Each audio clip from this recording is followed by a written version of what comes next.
Nos agarraron las sirenas en la calle.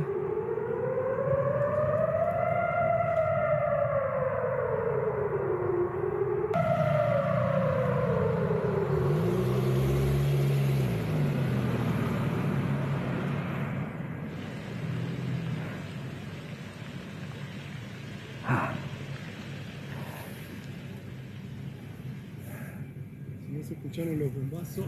Si no hay bombazo. Reputa madre. Encerrada, ¿eh? Bombazo Es la primera vez que nos agarra sin un refugio, en un auto en medio de la calle en Tel Aviv. Hicimos el protocolo, nos tiramos ahí en el piso, cubriéndonos la cabeza. Insoportable vivir así. Eso que mostrabas recién, ¿a qué hora fue, Federico? Eso fue hora de Tel Aviv, 9:30 de la noche.